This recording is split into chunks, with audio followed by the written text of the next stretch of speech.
As Heather has mentioned, I'm in the forum office there, and over the several years, we have built our YouTube channel, and this will go on our YouTube channel after it's recorded and put there with the rest. So, and actually, in the end of this PowerPoint, I have quite a few other past webinars that are relatable to this. It's very, very vital to me to like go along with this huge, huge um, title of trauma and healing it and understanding it. It's so big to me. Of course, when I pick a workshop to do that seems to be on the front of everyone's mind or needed, or I hear back from other clinicians that we need this or that, or I kind of dive in, right? If any of you know me, I have 100 books that I reference. This one is no different. I have 2 pages of books and references. That's like when I did my couples one, there's lots and lots of books on couples. There's lots and lots of books on trauma. And as a clinician, a CFLE, a trained level 1 EMDR trauma therapist, that means training is different than certification. I've been in certification for about a year and a half now. That's how long it takes. So I am at the end of my certification for EMDR, which I'm going to explain what that is if you've never heard of that. But I am definitely a trauma-focused therapist. I always have been, honestly, from the very beginning, because I go to the root. I'm also integrated medicine certified provider for mental health. So I kind of go into the body a lot, and trauma is huge in that integrated medicine part, because trauma is held in the body.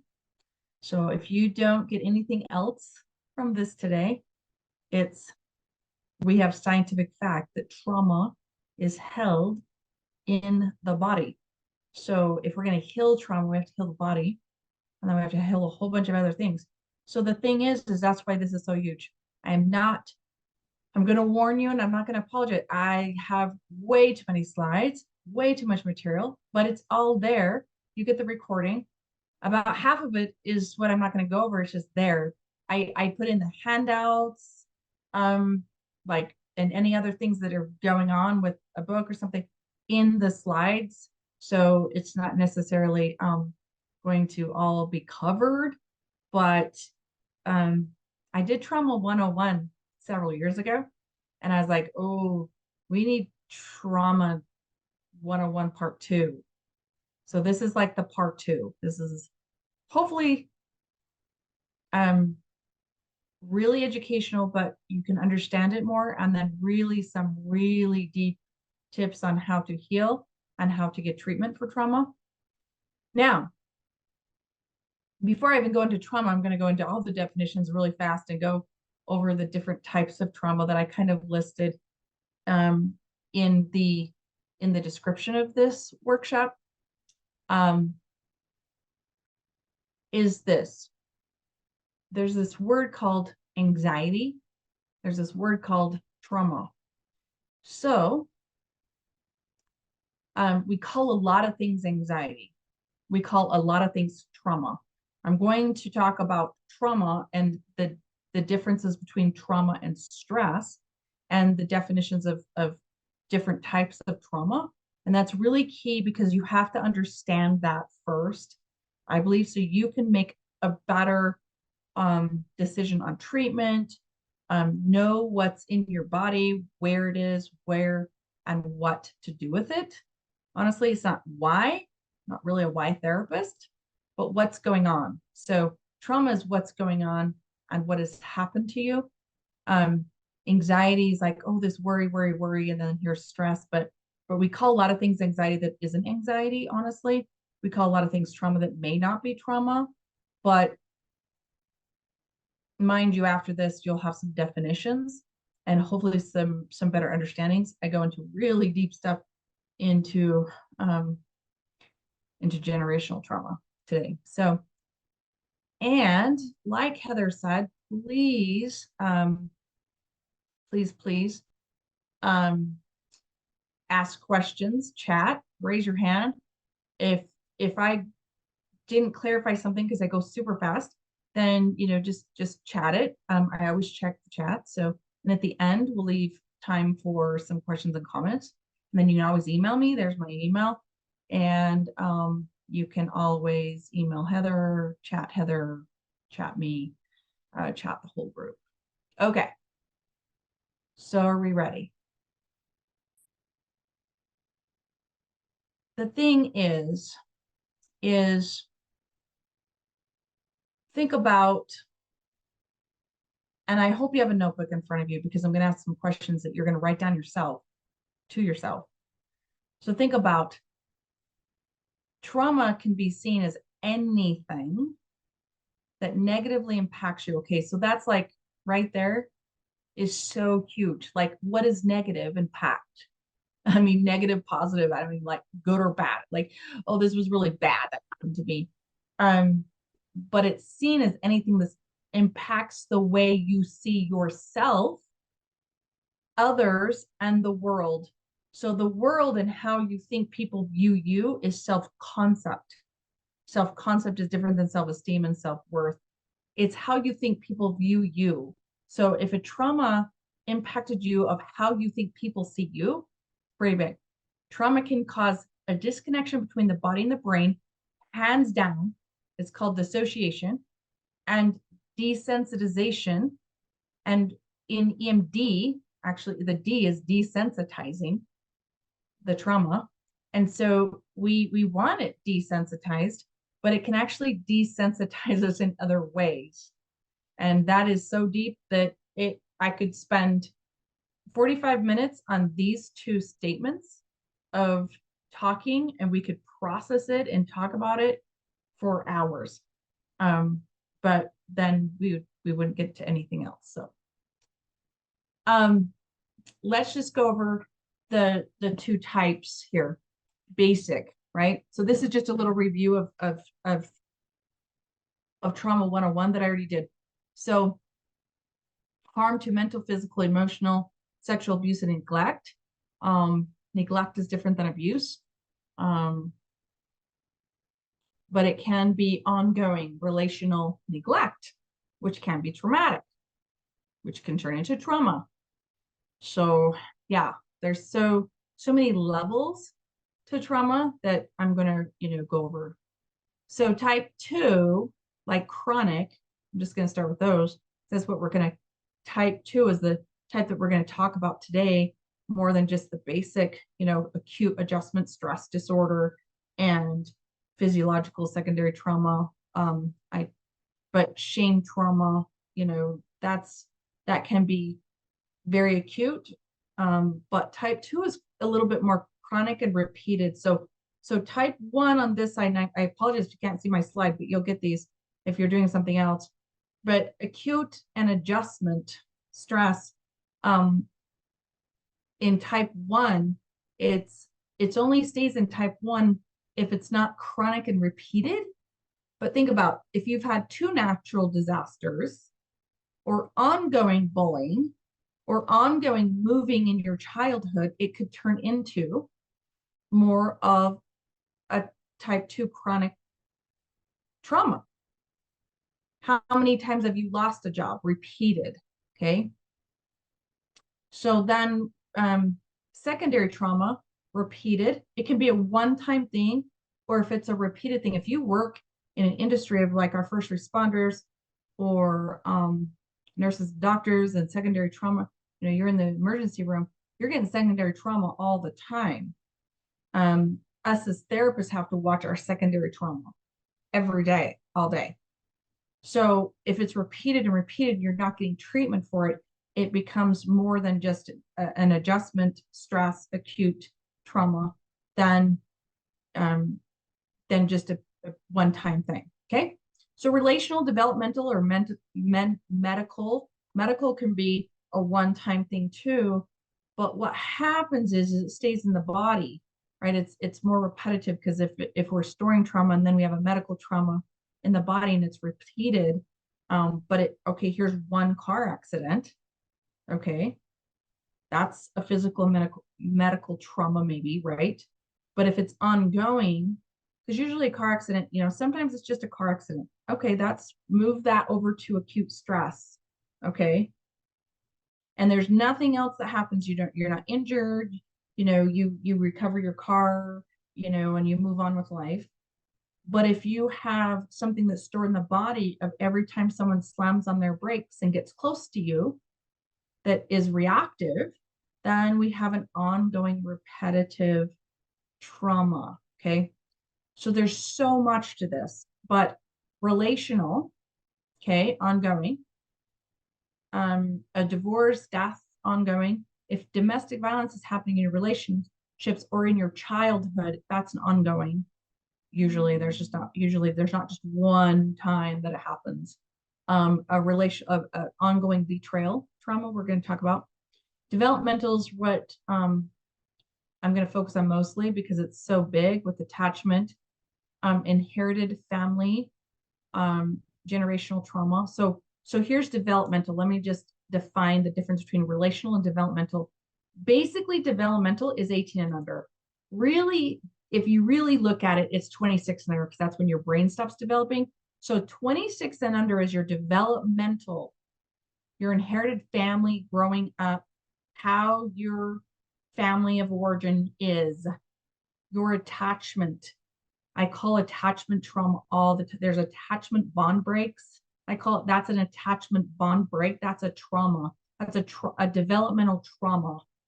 So as an attachment theorist and an attachment trauma focused clinician, I look at attachment constantly. Now, this is long-term care. Let's just go over that right now. Relational, developmental, an ongoing repeated trauma, okay, has now turned into complex trauma, and I'm going to define that next, but it's long-term care. Here at Blomquist, let me just go through that for a second. We do short-term solution-focused therapy, and it's not weekly. So we have to decide, how do we treat this? I will go over that later, but just remember, in this modality, at Blomquist Health as an EAP, it's really difficult, and we don't technically treat chronic type 2, big T's, small t's, and chronic ongoing complex trauma, because there's a lot more to uncover, right? So anything on that? That's a lot. But those are just some examples. It's not limited to, it's just some examples. Okay. And you think about shame trauma, I could spend 2 hours on shame and how it's connected and how it turns into trauma. Yeah, right? Oh. Okay, so a little bit the difference between a traumatic event, stress, and trauma, right? And there's trauma emotions of loss, grief, and powerless. But what's seen and what's unseen? Think about what's seen. Go back to their slide. What's seen? Well, a natural disaster is seen. It's there. You know what happened. It's a trauma. And it was a one-time trauma. I've had 2 of those, by the way. So it's like, the second one was, natural disaster where I left my home both times. And so, okay, was that a short-term 1 month acute stress? Yeah. Did it go on for 6 months? A little bit. Post-trauma is after you have some symptoms that have continued to go on, symptoms from the acute stress event. So it can, there can be just acute stress. And then we go into chronic stress, with the 3 types of stress here. And it just depends on if you get treatment. It depends on how long your symptoms go on. If they keep going on and you didn't get treatment for that, then the symptoms continue. We want you in getting some treatment relief early, because here's 1 month, here's 6 months, right? Go ahead. Someone just raised their hand. Go ahead. Hi, so my name's Shanika. I'm from Safe Harbor.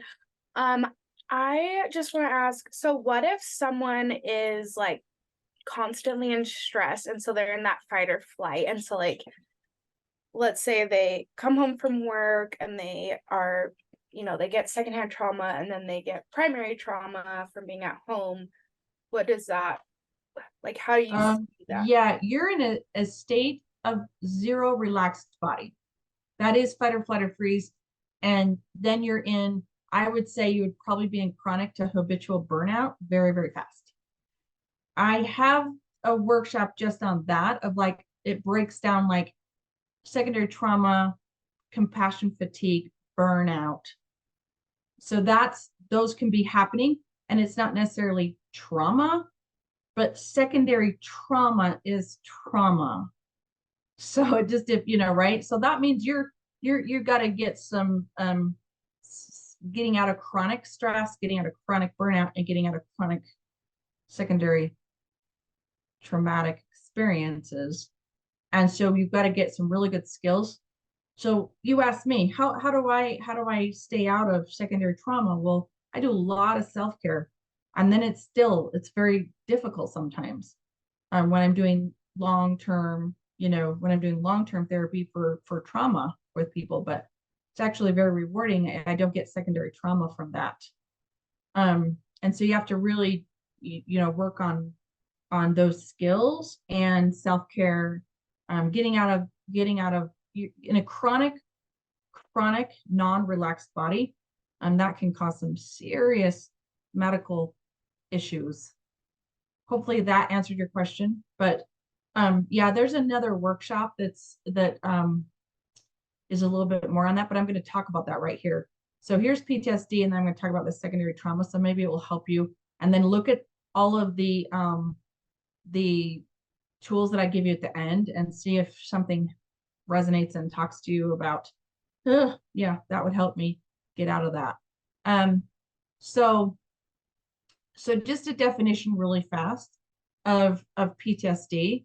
And so the thing is everything doesn't turn into PTSD. We just have to look at, okay, here's the symptoms, right? Vanderkult just talks about the top down, the bottom up. I just took another workshop training on that, and she explained it really well. But the thing is these are some symptoms, somewhat, right? Flashbacks, nightmares, sadness, fear, anger, avoidant, detached, dissociated. We can add to that. The thing is this is the only thing we have in the DSM. The only thing. We don't have developmental trauma in the DSM yet. It 6 years ago, it didn't get in. So we don't have a diagnosis or anything. We don't even have a complex, like, more trauma things that we can really actually use in the DSM as a diagnosis. This is the only one. So this is for children or for adults, and we really need a child, developmental, and really see what that looks like. But we have it all for sure. And this is the guy that, Vanderkult tried to put it in the DSM with 40 years of research, and it didn't make it in. So this is a deep book, and I'm not going to I brought that up now, but I'm jumping the gun. Don't read this. Don't read it all. Don't read it all together. just wait. So, okay. But the thing is, let me put these two people in. The thing is this is just the basic definition, right? Bottom up, by allowing the body to have experiences that deeply like turn us into helplessness, rage, or collapse into the result from that trauma. So that's bottom up. Bottom down is from the brain down. So anyways, that's something else. There's lots of resources you can watch. I have 2 different YouTube things from Vanderkult. One's like an hour long, so it's referenced in the back of this. Okay, real quick, secondary trauma, what I was talking about, that burnout plus secondary trauma equals compassion fatigue over here, by the way. Social workers, lawyers, teachers, nurses, first responders, rape counselors, healthcare workers, new watchers. Those are all people that have a bigger, larger chance of really developing compassion fatigue. You really have to check in and really get some good therapy for this. There's these two things. There's this blog, and there's actually a really good workbook that goes with this. And you can work through that with your employees, with your companies too, if anyone has this going on. So, okay, complex. So I kind of talked about this real quick, just so you know, when I say complex trauma, I call it stacked. The way I describe to my clients is like, wow, you have some stacked trauma on top of each other. So there's little stacks, there's big stacks, there's big T's, little T's, whatever. I call them big stacks, little stacks. And those little stacked up things equal something big, or that one little thing that's layered, right? That's stacked on top of each other pushes you to the edge. And sometimes that's when we see people in therapy. And that's not, we don't need you to the edge. This is very treatable. We have research upon research upon research, just like CBT, cognitive behavioral therapy, that shows that this is a treatable suicidality, complex trauma, PTSD is very, very treatable. There's lots of modalities to treat this. Complex grief, okay? Ongoing interpersonal disruption, go back to developmental trauma or relational trauma, okay? Go back to that slide. Think of who in your life is relational, or you've had developmental trauma, ongoing interpersonal disruption. Interpersonal. That is relationships. We are humans that have to have relationships. We are. So abuse by a step parent, being placed in foster care, those are some examples of a developmental trauma and relational trauma. So now you got both, right? Okay, let's see. Is there a support group going on for healing trauma? No. That I know. Would I love to do one? Yes. Right now in Blomquist, someone just chatted that, we have the anxiety program that I teach. It's a 5-week class. Right now I'm teaching couples 5-week boot camp class that goes 5 weeks. We're on week 3 tonight. That goes through, and next week I'm talking about, for couples, relational and inherited generational trauma and stuff like that for your relationships. And then we have the support group for divorced and separated people, or people that are in those situations, or single or whatever. So we have a support group that runs every third Thursday that I run for that. We do not have a support group for trauma healing, but I'm going to write it down, and if there's ever one that's out there in the community that's reasonable or free, we can always find those resources. What about the stress that comes or cycles around as an illness like IBS or cancer? So yes, gut stuff, IBS, and that is, definitely this book. Whoever, they posted that in the chat. We're going to talk about that, The Myth of Normal and Body Keeps the Score. These 2 books, Body Keeps the Score, Myth of Normal. This is Gabriel Métis and Vanderkult. So yeah, those are the body ones. And also Gabriel Métis, When the Body Says No. This is all about that. And just a reminder, if you don't want to be in the YouTube channel recording, then you can turn off your camera. If you do, then keep it on. Because I really like when the cameras are on, but it's no big deal. And then, okay, so the layered, which I call stacked circumstances are fine. But single incidences, examples of like the other slide, natural disaster, car accidents, loss in the family, that's just one time. And you know, kind of just do a single, right? Yeah. And those books that I just mentioned are all in the back of this PowerPoint. And I have them highlighted in black. So I have them bolded. So you'll get those. Developmental trauma, just a quick, just part of this. I'm not going to read this whole slide, of course. So single most important public health challenge in the United States each year, more than 3 million children are reported to authorities for abuse and neglect. Now, man, that just keeps getting worse, by the way. Multiple or chronic exposure to one or more forms of developmental interpersonal trauma, okay? Betrayal, physical assault, sex.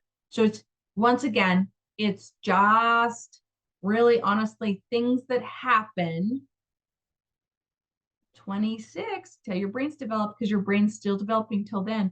So anything that happens before that, in that age 0, uteral, before birth, actually, all the way to now, it affects your childhood, whatever, and your developmental, because it actually can change the brain. So that's why it's called developmental trauma. Yeah. Okay. Relational trauma, shock of a relationship, death, divorce, domestic violence, betrayal, a bond break. Anybody have a question about bond break? It can just say attachment bond break. So what do you think some other relational traumas are in your childhood or in your adulthood? Anyone have anything else to add to that? And then we'll answer your raised hand. Foster care, yes, of course. Relationship, we mentioned that. Is there any research about pretty much? I'll have to answer that one later. Find some research on that. Adoption, yes, that's what the one I was looking for. So adoption, so or you given up a kiddo for adoption, or you were adopted, even late in life. I mean, I was a foster parent of 25 kids, of permanent 25 kids, not all at once. So yeah, lots of relational trauma. So seeing severe mental illness in your family, yes, that's all attachment, relational. And so, yes, it goes into so many different aspects of this. Betrayal is huge. So in that, the misuse of fear, sexual feelings, sexual physiology to entangle another person. Yeah. So when that is that sexual trauma, is a relational trauma. Yes. If your parents divorce, so just divorce in general, you divorce, your parents divorce, and then someone's like, hey, what about my father that's divorced 5 times? Oh, yeah. You've got which one of these, besides that, like you're in all of them, right? You're in the syndrome of emotional manipulation, of codependency, or a harmful abusive relationship with your parent or a partner. So there's all kinds of relational trauma. And the thing is this is so huge. I could do a whole workshop just on this too. So I've really combined and thrown it all in together. We're doing good because we're a half hour in. But man, there's just so much, right? So relational trauma is huge, and that's what I'll focus on. Because like I said, attachment trauma, where you got ripped from your family. Of course, Gabriel Métis, if you ever know what, I think he's almost 80. This was his story. His mom dropped him off to a family member to avoid, yeah, it's a whole story. And he remembers that but he wasn't even, he was like, I think it was like, I want to say he was 6 months old, but yeah, so much. Okay. So betrayal trauma, a little more on that. Parental, your partner, institutional or interpersonal. Okay. So think about just even a trusted friend, right? Betrays your trust. So trust is attachment. Attachment is all about trust. The word is trust. So when someone completely violates your trust, it's an attachment bond break or a bond trauma, or an attachment trauma. So it can just be a break and it's like, boom, okay, it wasn't traumatic. I didn't have long-term symptoms from it, but it was definitely, a betrayal, attachment or trauma, violation of trust. Okay, do you want to do this? This is, I told my husband a couple weeks ago when I was listening to this and finishing this book. Of course, I said, oh my gosh, this is like my newest, most favorite. I've had the book in my list. So I listened to a 2-hour podcast this morning. I listened to about 5 hours worth of podcasts or books a week, honestly. And people ask me, you're insane. How do you do that? Well, I don't have little small kids run around, so I can do the thing. And then first thing this morning, while you're driving, while I'm doing something else, while I'm doing yard work. So this is a great listen book for sure. So I have lots of Audible books, but this is it. So very, very well written. Lots of exercises, and I'm going to take a little 2-minute break and I'm going to have you write some things down right now. Because generational trauma is very real. And if we don't start there, then where do you start? I think it's a great time to start here, because my 20-something-year-olds, I call them, all the 20-something-year-olds, here's Gen X and here's Gen Z and here's, all these generations. The 20-something-year-olds are going to therapy. They really are. My parents aren't going to therapy. I'm not 20, but my kids are 20. I have, from 21 to 30, I have seven blended kids. So yeah, they're going, they're understanding some of this. They're trying to make sense of their lives from 3 generations back. So no matter where you are and wherever you want to start, this is a really great way to start healing your family trauma, because it does not start with you. I swear, that's the second part of this. If you understand that it never starts with you.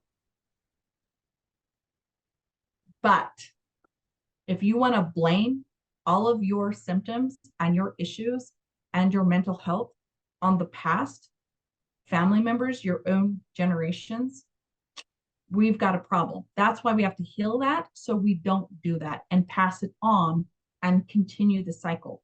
Okay. So many of us walk around with trauma symptoms that we can't explain. Yes. Whether sudden onset or chronic, doesn't matter. Anxiety, depression, obsessive thoughts, all 3, right? Usually this comes with any kind of trauma: anxiety, depression, obsessive thoughts. And then, we can't connect. Yeah. And we now are learning that traumas experienced by previous generations can be biologically inherited. Now, it's not just through a gene. I just want to make that clear. It sounds like that, but it's not through a gene necessarily. It's through experience, by the way. And I think that that's surprising for many people. That's what the author just wrote in this little slide that I have, that I'm on. So let's just write down a little exercise. He has great exercises in this book. So just take 2 minutes, write down some core. So he talks about core narrative, core language. I call it narrative. Like, what's your story? What's your narrative, right? Yeah. What do you believe in your narrative? So number one, exercise, like just write down a couple things. Describe your mother. Don't do this in your head. Write it down. Describe your mother. Describe and write down, I blame my mother for what? What do you blame her for? And when you're done with that, go on to your father. If you were adopted, write down your adoptive family and you don't know much about your biological, you know. So either way, just who raised you. You can be your mother or your father in that caregiving role. You can just put that person down. My grandparents raised me, so mother, father role. He does separate that in the book, but then write down, yeah, describe your father. What do you blame your father for? And if you're done with that, describe your partner, close friend or boss. What do you blame him or her for? What do you blame your friend, close friend, partner, or boss for?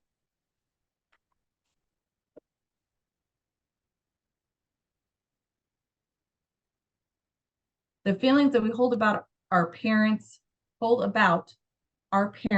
are the doorway into ourselves. They're also a doorway into 4 unconscious themes introduced in chapter 5. Okay, this is chapter 7 that he asks you to describe your parents, helping us to pinpoint which ones are operating in our lives.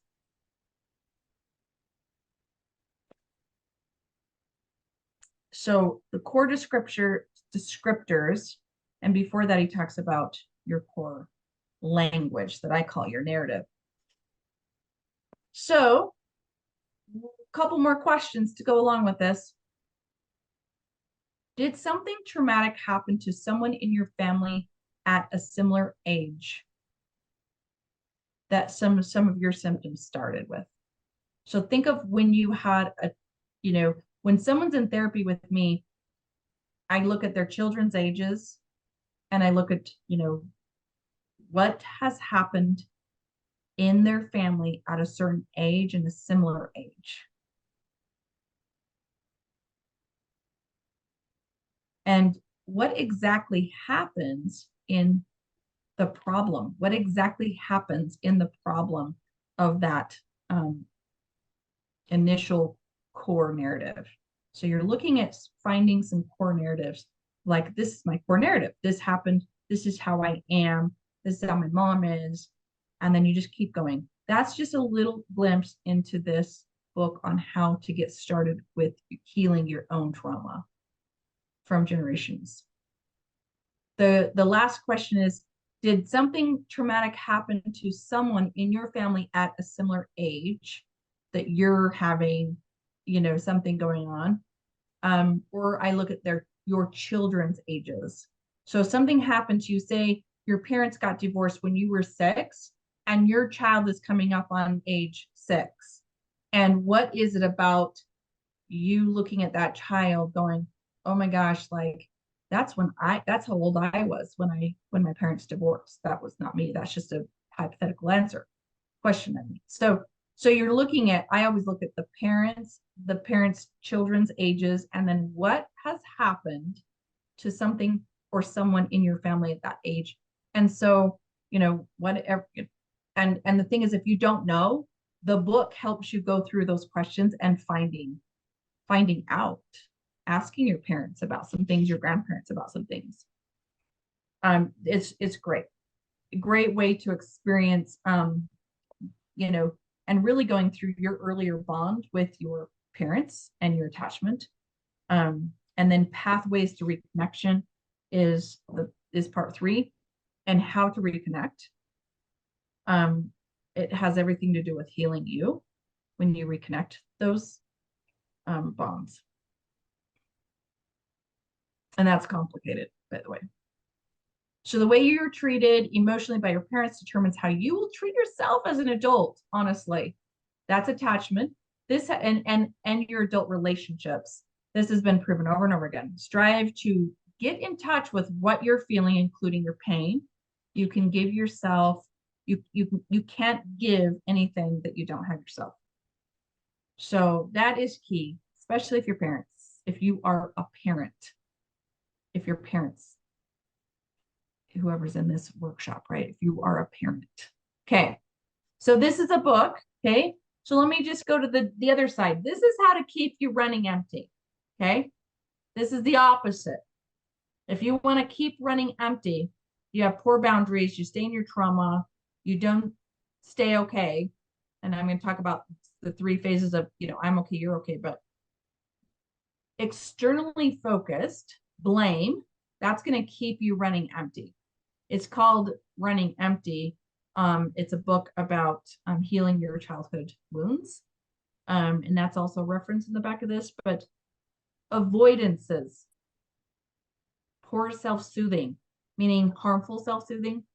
You want, using alcohol, self-soothing in a harmful way, numbing out, food, spending, whatever you want to do with self-soothing. We think we're self-soothing in a good way, but we're usually not in some of those ways of harmful.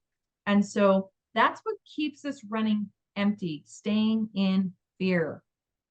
So in the anxiety program, I teach about how to get out of fear, how to use your exposure therapy, how to use all those things, tools to get you out of fear. Okay, I'm not going to read this. So this is just a list of dissociation. Okay. Yes, and no, they're not. You'll get this PowerPoint later. It will be sent out to you. So these are just some checklists. You're going to do that on your own. What's going on? Problems with handling intense emotions. That seems like you're dissociated from your body because you're out of body. You're not being able to self-regulate. So just watch that. Okay, you want some tips right now. These are what you're going to write down. Do this later. Do whatever you can. If you're, don't do it right now. Don't write anything down. But if you can, this is what I have listed some ideas on what I give to my clients on Insight Timer app. Okay, this is free. So these are an example of 2 EMDR and IFS examples. Okay, so all of what I go over next in the next 5 minutes is going to be all tips, and then I'm going to go over treatment. Okay, so all these next slides are just some ideas on how to get in touch with your core. It's called self in IFS. How do you get into yourself? How do you get into self in order to calm these parts? Okay, these are ideas and tricks and some ideas, but treatment, full-blown treatment, is what I'll go over in a second. So everybody good? Insight Timer, you download it, you put EMDR in the search button. There's Spiral, Butterfly, Lightstream, Safer, Peaceful Place, and those are by Laura Naya, I think she says her name. And so IFS is my other one, Unblending the Path, Calming Your Parts. Dr. Richard Schwartz is the founder of IFS. And so there's lots of them on there from him. So that is just first and foremost, learning how to calm the body and learning about your parts and how to do some EMDR resourcing. That's what these are called. EMDR resourcing, Spiral, Butterfly, Lightstream, Safe Place, or Peaceful Place. Some people just like Happy Place instead of it being safe. Okay, so this is the next one I want to go over and some ideas on how to get out of fear. We have to get out of fear, which has been stacked up to turn us into trauma. Okay, fear. That's holding us back. We go into perfectionism, social anxiety, panic, anxiety. Okay. And here's just some ideas of how you do that. And then we're going to pick one and work on it, do an exposure. So this is the way we heal trauma in a way that with your therapist can be done. Some of them can be done on your own. And I teach exposure therapy all the time, and then people go home and practice it, but that's after you've learned some exposure therapy. CBT, exposure prolonged, is the treatment modality that's listed in a minute. So think about giving a presentation. Okay, so here's your triangle. You pick a topic. Oh, that's nervous. That's nerve-wracking. Oh my gosh, I'm gonna freak out right now. And then you wait. You watch others give presentations. Then you practice the presentation. Then you record it and observe self. Woof, that's getting to a 6 out of 10 right there. Then you practice it with the family member. Oh, that sends you to a 7 out of 10, 10 being the most disturbing. And then you practice and practice and practice several times, right in between here.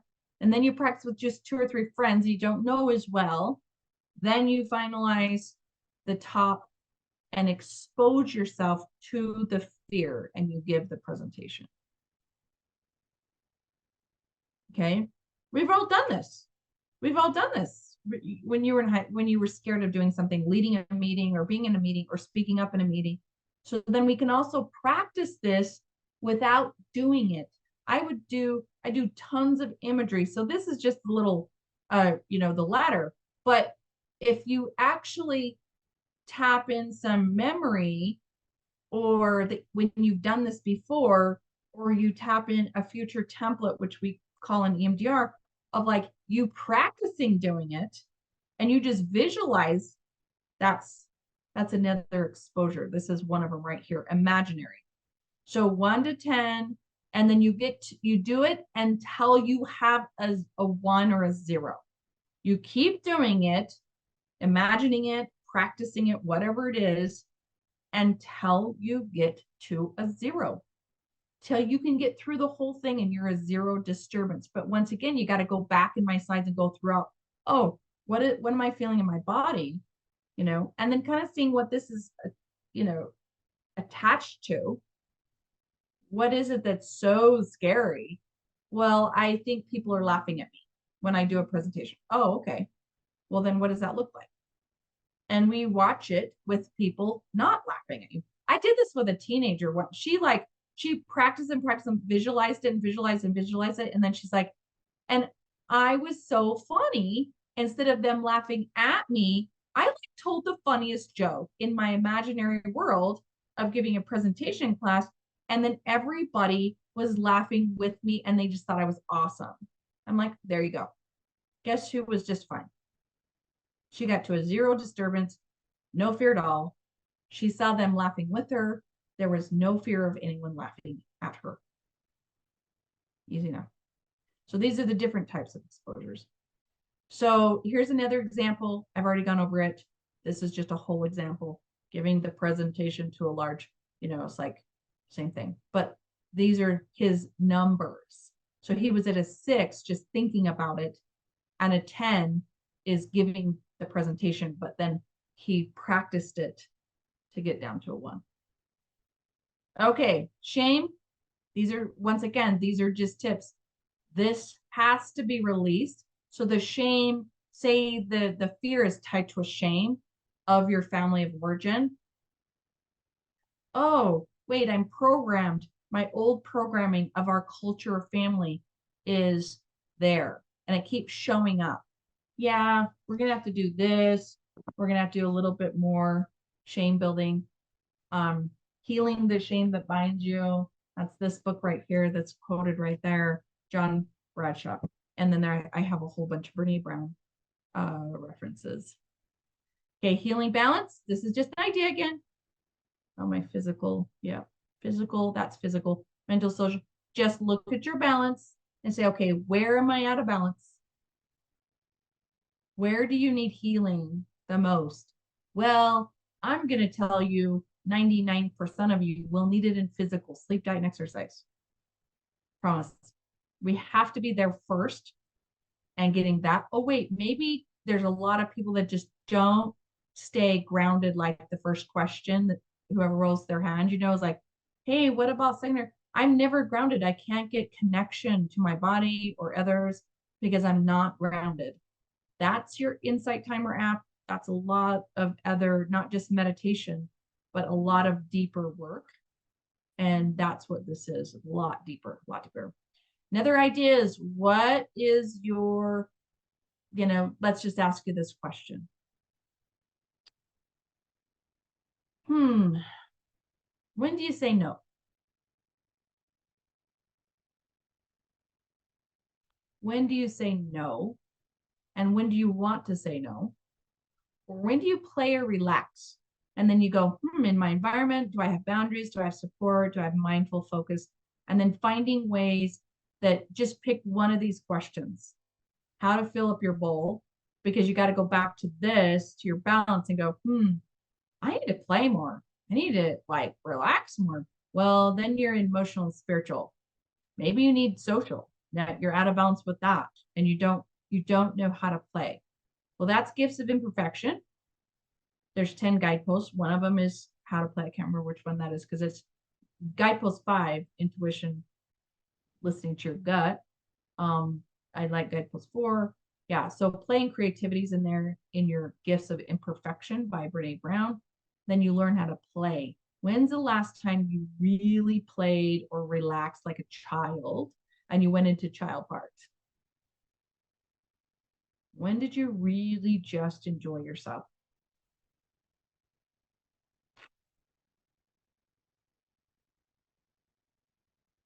This next one is how to stay okay. These are just ideas, lots of them. Self-soothing care, secure attachment, building child, diffusing confusion, talk, ask, why, or practice. These are just part of this book. So I'm okay, you're okay, is this. Getting out of your parent ego, adult ego, child ego when you need to, and getting into the right basic role is very, very big. If you are in parent ego, then I guarantee you were parentified as a child and you have developmental trauma from being parentified as a child. That means that you had to copy your parents' ideas, figures, or you had to become the parent because they actually fell into the child role and you had to take over as a parent and babysit, take care of other siblings. Parentification happens all the time. And it's quite disturbing, actually. Okay, unlearn. This is just an idea again. Let's unlearn. How do you unlearn some brain chemicals that are wired? That's therapy for EMDR and getting to the root, right? Okay, so we're gonna get to the treatment. Okay. Let's see, what's some syndromes of parent ego trauma, and is that a form of codependency? Not sure what you mean by which form is, what part did I say that could be a form of codependency? So I'll tell you what codependency is. It's an anxious attachment. Codependency is an anxious attachment. Counterdependency is an avoidant attachment. You will learn about counterdependency in Running on Empty book. She talks about counterdependency, but that's exactly what it is. If you're in codependency, you're an anxious attached person. And if you're in counterdependent, you are an avoidant attached. You're not secure. You're not in self. So what's some symptoms of parent ego state trauma? Holy cow. I might have to answer that after who just wrote that, if you hear me. That's huge. And you're right. I have a whole ego state training that I've done, and that's what I do is ego states. Yeah. So I'll have to answer that after, it's big. Trauma focused psychotherapy, EMDR. So really quick, 2 seconds on EMDR, eye movement desensitization reprocessing. It enables people to heal from symptoms and emotional distress. And I'm going to say it permanently in a lot of research. It actually wipes out PTSD if it is done, and it's not really long term, but it can take a minute, but it doesn't have to. It's a very short term situation. But you have to qualify for EMDR. You have to have a full history taken. We don't do much of it at Blomquist because we're short term solution focused. So exposure therapy, I just taught you about that.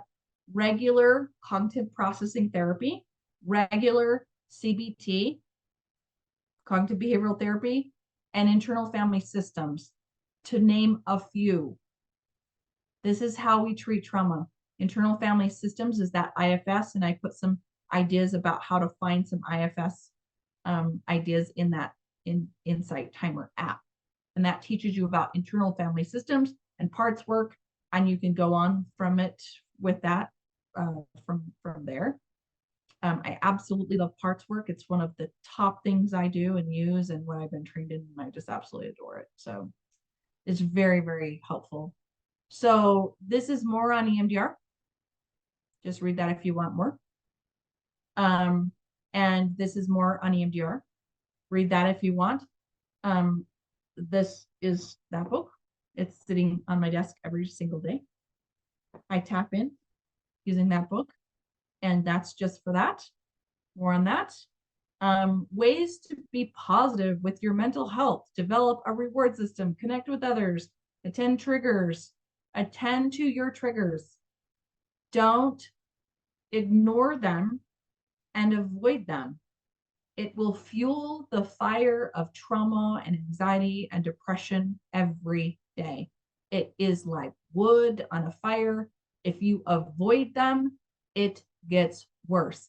It just shows up in your body, in the cells of your body. Trauma is stored in the cells. You have to get physically active. You have to get enough sleep. You have to play. You have to combat the triggers and the activated body, physically, mentally, socially, and emotionally, and spiritually. So there's some more. Irritability isn't my style. The one I don't have on here is that Healing the Inner Child, that I have the book, but I forgot to list it on here, but it's on YouTube. Healing Your Inner Child Wounds, it's called, that I did. These are all mine. Okay, what questions do we have?